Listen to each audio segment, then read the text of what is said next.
집주인이 사망한 사건입니다. 6개월 전에 임대차 계약을 했어요. 근데 소유자가 이제 할머니였대요. 근데 이제 할머니가 이제 갑자기 돌아가신 거예요.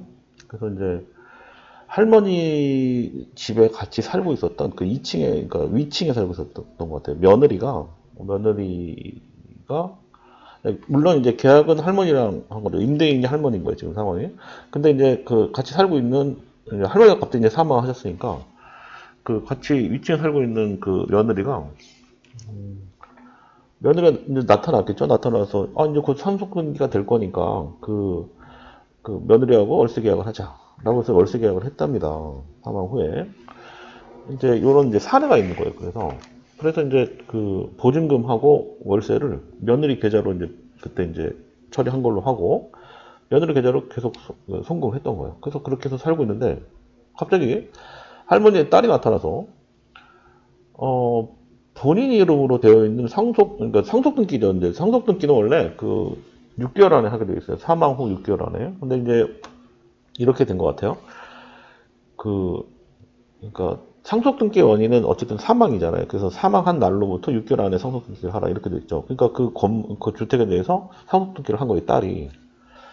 자, 그런데 그 상속등기를 하게 되면 등기사항 전부 증명서 상에 그 실제로 상속등기 되어 있는 내용으로 이렇게 지금 나옵니다. 그래서 이거를 이제 그 임차인한테 보여주면서 뭐 언제까지 나가라 라고 얘기하지 않으면 만약에 그렇게 하지 않으면 명도 소송을 하겠다고 합니다. 명도는 넘겨오는 걸 얘기해요. 명도 소송을 하게 되면 실제로 인도까지 해줘야 됩니다.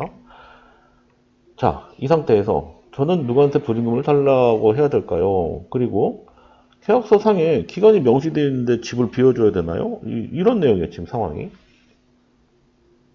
이거 상황이 좀 좋지 않죠. 자, 무슨 얘기냐. 지금 이제 전체적으로 그림을 좀 보시면 여기 임대인은 할머니인 거고 그 임차인이 지금 이제 사례를 이제 의뢰한 의뢰자예요. 그리고 이제 임대인 집에 위 2층에 살고 있었던 며느리. 물론 이제 그 임대인의 자식이 뭐 남편이겠죠. 그러니까 남편이 있을 테고 그 다음에 여기 임대인의 그러니까 이 며느리가 지금 이 임차인한테 자기하고 계약하면 된다 해서 계약을 진행한 거예요. 그리고 나서 얼마 지난 다음에 딸이 상속등기를 보여주면서 여기 나타난 딸이 상속등기를 보여주면서 명도 소송을 하겠다. 빨리 나가라. 이렇게 지금 한 거예요. 그러니까 임차인은 황당한 거죠. 지금 이 상황에서는 임차인 입장에서 굉장히 황당한 거죠. 자, 이 상황에 대한 그림을 좀 설명을 드린 거예요. 그러면 이 지금 며느리가 정당한 권리가 있었냐라는 부분을 좀 봐야 됩니다. 자, 이 상황은 어떻게 된 거냐면 집주인의 대리인하고 계약했다고 보기가 어려워요. 그래서 실제로 그 해당 주택에 대한 이 권한이 없는 자하고 계약을 한 거랑 마찬가지거든요. 이 며느리는 그 권한이 없는 겁니다.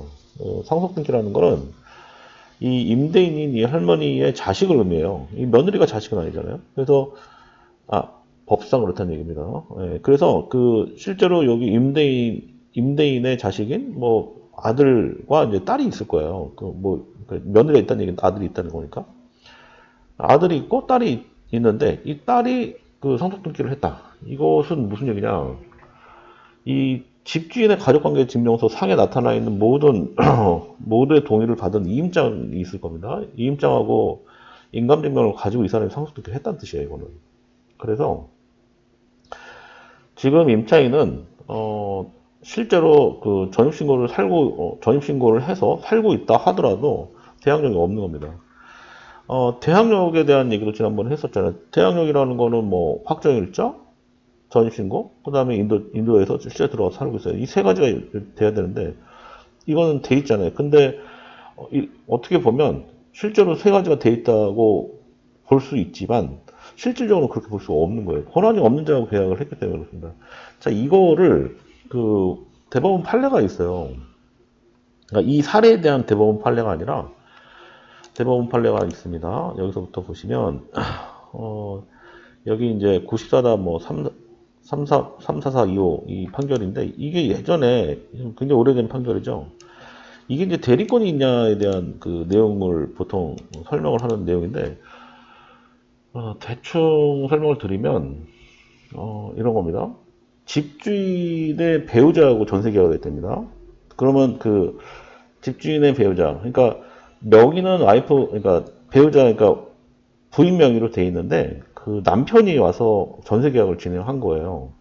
자, 그러면은 그 남편에 대한 그 남편이 정당하게 그 전세 계약을 할 수 있는 대리권이 있느냐에 대한 이 판결을 예전에 이렇게 해놓은 겁니다. 그래서 요거는 같은 경우는 이제 근저당권 설정하면서 이 근저당권에 대해서 소유자가 이제 실제로 담보제공 의사가 있었냐 없었냐에 대한 내용, 그 다음에 담보제공에 대한 위임장을 받았냐, 그 뭐 서류나 이런 것들이 실제로 맞는지, 뭐 그 서류 같은 거는 여러 가지가 있겠지만 대표적인 게 인감도장과 위임장과 인감증명서겠죠. 그 실제로 자기가 그렇게 하겠다라는 그 소유자가 그렇게 하겠다라는 의지가 이제 보통 그런 내용을 가지고 하는 거니까. 그리고 계약 당시에 실제로 그 소유자한테 보통 전화를 한다든지 해서 실제로 전세를 주는지에 대한 부분도 확인을 해야 되는 겁니다. 그래서 그거에 대한 판결이 지금 해당하는 요 판결이었던 거예요. 그래서 그 판결 내용으로 보통 이런 그 대리권에 대한 설명을 좀 많이 하거든요.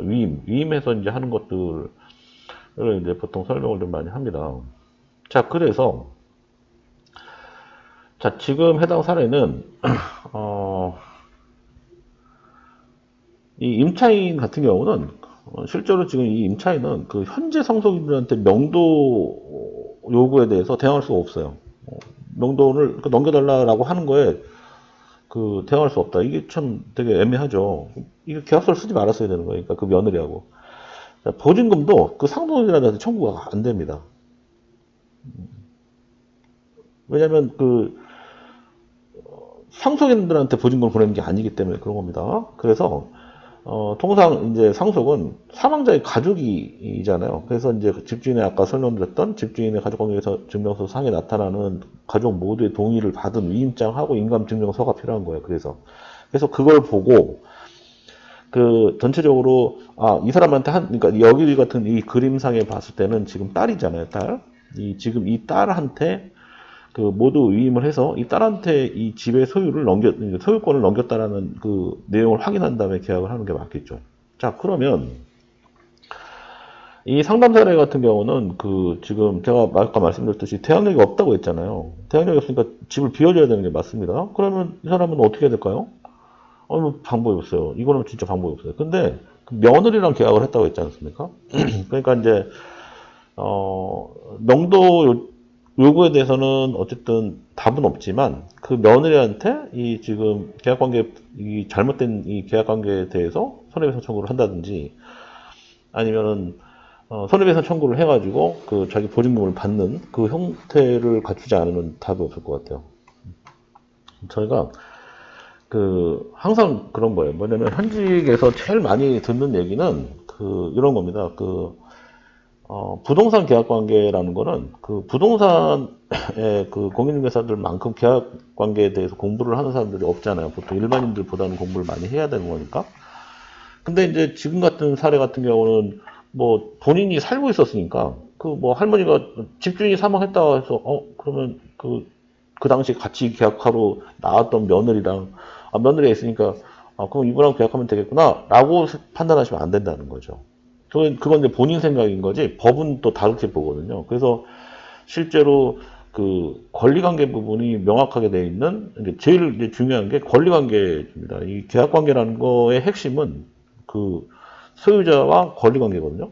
이 권리관계가 어떻게 되어 있냐에 따라서 계약을 제대로 하고 못하고의 문제잖아요. 그러니까 이런 경우는 지금 이제 그 사례 같은 경우는 며느리가 내려와서 돌아가셨으니까 본인하고 계약하면 돼요 라고 이게 얘기를 하니까 그냥 뭐 부동산 가서 합시다 라고 얘기를 못했을 것 같아요. 못하고 그냥 그래요 그러면 당사자 간의 계약을 합시다. 이 당사자 간의 계약을 했기 때문에 문제가 된 거예요. 이거는 만약에 예를 들어서 그 상황에서 이거를 뭐 상담을 하거나 어디 의뢰를 해가지고 확인한 다음에 그리고 나서 이제 계약을 했으면 이런 문제가 당연히 없었겠죠. 왜냐하면 딱 봤을 때 만약에 이건 예를 들어서 그 부동산에 가서 그럼 계약을 하죠. 이렇게 얘기를 지금 그 임차인이 부동산 가서 그럼 계약을 할까요? 라고 얘기를 했다고 만약에 가정을 하면 부동산에서는 당연히 지금 그러면 소유자인 이 할머니를 모셔오라고 할 거예요. 근데 할머니가 사망하셨네. 그러면 그 할머니의 대리권이 있는 사람 또는 그 상속 등기될 앞으로 상속받을 사람하고 계약을 했을 겁니다. 그건 너무 당연한 얘기죠. 그게 권리 관계니까. 그 부분을 지금 여기 해당하는 임차인 놓친 거예요. 그래서 이런 사례가 있었습니다. 추가로 궁금하신 사항이 있으시면 댓글 남겨주십시오. 네. 구독과 좋아요 부탁드리겠습니다. 고맙습니다.